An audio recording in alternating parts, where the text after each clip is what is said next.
والذي أرسله بالهدى ودين الحق على الدين كله. 23 برس کا کام کیا تھا جس کے نتیجے میں کانٹے اور پتھر بھی ہیں، جس کے نتیجے میں قید بھی ہے، جس کے نتیجے میں فاقے بھی ہیں، جس کے نتیجے میں ہجرت بھی ہے، جس کے نتیجے میں لہو لہان ہونا بھی ہے، جس کے نتیجے میں صحابہ کی شہادتیں بھی.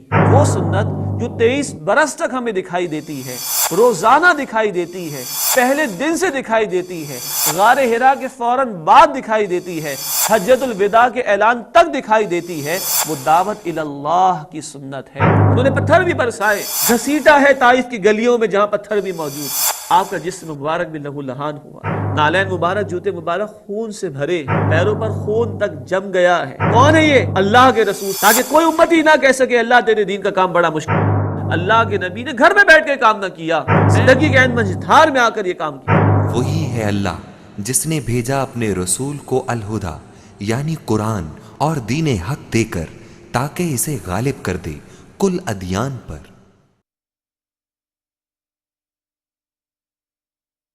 نحمده ونصلي على رسوله الكريم اما بعد فاعوذ بالله من الشيطان الرجيم بسم الله الرحمن الرحيم فاستقم كما امرت صدق الله العظيم.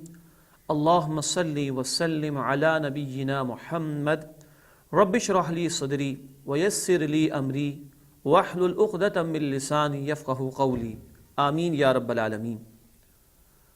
رب کائنات کے حکم کے مطابق اللہ کے نبی صلی اللہ علیہ وسلم کی دعوت کا سلسلہ جاری رہا، اور اس راہ میں مشکلات اور مشرکین مکہ کا ظلم و ستم وہ بھی جاری رہا، یہاں تک کہ ہم جان چکے ہیں ہجرت حبشہ کا معاملہ پیش آ گیا.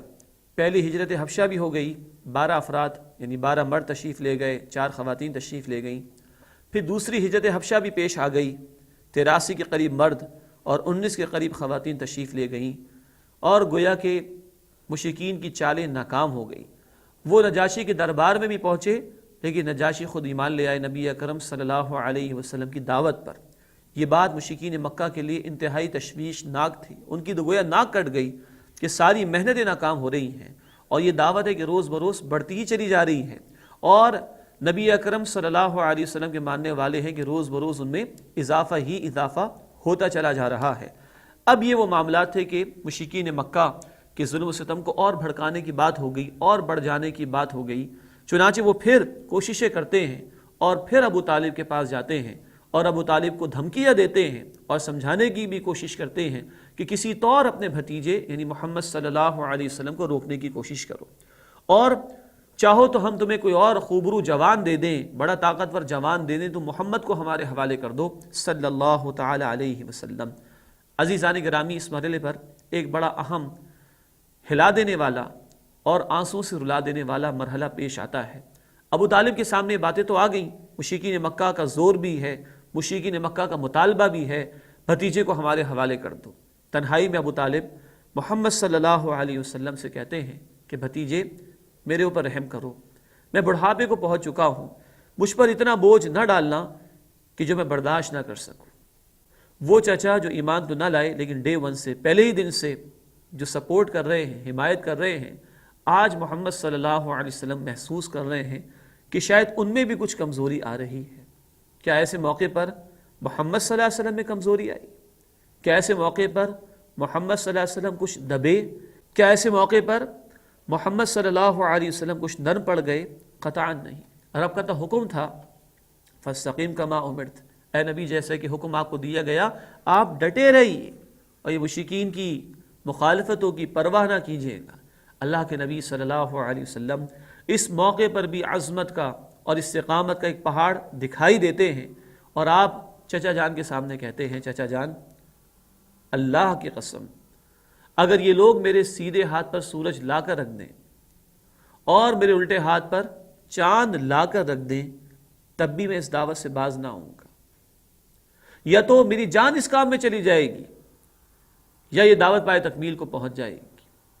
یہ ہے وہ استقامت جو اللہ کے نبی صلی اللہ علیہ وسلم کی ذات گرامی میں ہمیں دکھائی دیتی ہے.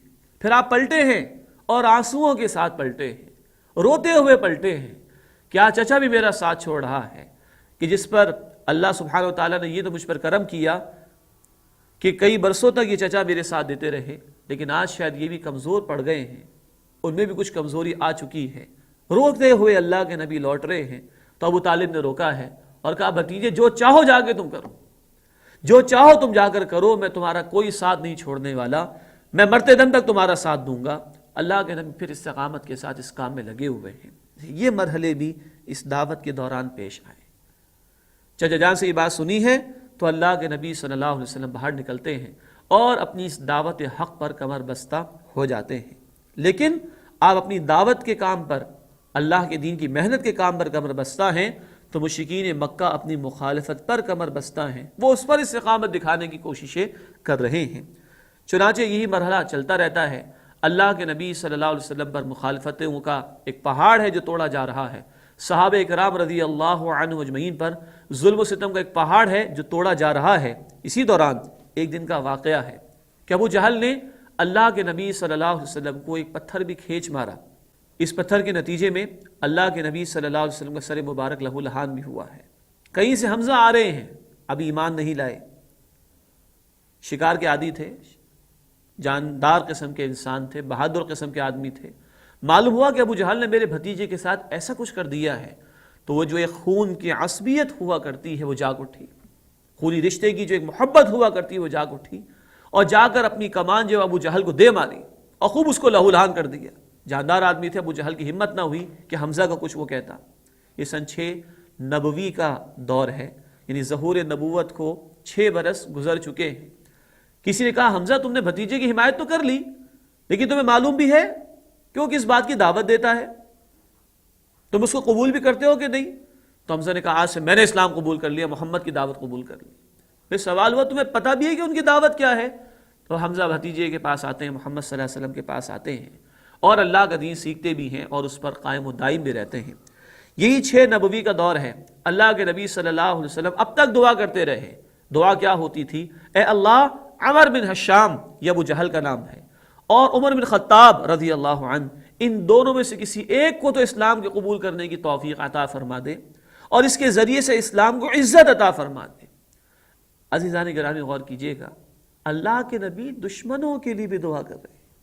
ابو جہل دشمن تھا نا، اور ابھی تک عمر فاروق کا معاملہ بھی یہی تھا رضی اللہ عنہ، فاروق تو بعد میں بنے ہیں وہ جا کر، لیکن وہاں دشمنوں کے لیے بھی دعا ہو رہی ہے۔ کیا ہم اپنے لیے بھی ہدایت کی دعا کرتے ہیں؟ اپنے گھر والوں کے لیے بھی ہدایت کی دعا کرتے ہیں؟ اللہ کے بندوں مخلوق کے لیے بھی ہدایت کی دعا کرتے ہیں؟ غور کیجئے گا، اللہ کے نبی تو دشمنوں تک کے لیے دعا کر رہے ہیں، اور یہ دعا قبول ہوئی ہے عمر فاروق کے حق میں رضی اللہ عنہ، لیکن کس شان کے ساتھ کہ ایک دن نکلے تلوار لیے ہوئے، لوگوں نے پوچھا کہاں کا ارادہ ہے؟ کہا محمد کو ختم کرنے چلا ہوں صلی اللہ علیہ وسلم۔ معاذ اللہ، یہ انتہا ہے دشمنی کی۔ کسی نے کہا بہن کو جا کر دیکھو، بہنوئی کو جا کر دیکھو۔ کہا کیا ہوا؟ کہا جس محمد صلی اللہ علیہ وسلم کو تم ختم کرنے کا ارادہ رکھتے ہو، یہ تمہارے بہن اور بہنوئی تو ان پر ایمان لا چکے۔ گھر میں گئے تو یہی کچھ معاملہ دیکھا، بہن کو بھی مارا پیٹا، بہنوئی کو بھی مارا پیٹا۔ کچھ اندر سے احساس ہوا تو بہن سے کہا اچھا دکھاؤ تم لوگ کیا پڑھ رہے تھے۔ بہن نے کہا آپ غسل کر کے آئیے، پھر سورہ طٰہٰ کی آیات سنائی۔ عمر فاروق کی بھی آنکھوں سے آنسو جاری ہوئے، ان کی کایا پلٹ گئی۔ سنتے پہلے بھی قرآن حکیم تھے، لیکن وہ جمع ہوتے ہوتے معاملہ یہاں تک پہنچا، اور اب یہی عمر نکلے ہیں تو اس شان کے ساتھ کہ محمد کریم صلی اللہ علیہ وسلم پر ایمان لے آئے۔ یہ سن 6 نبوی کا دور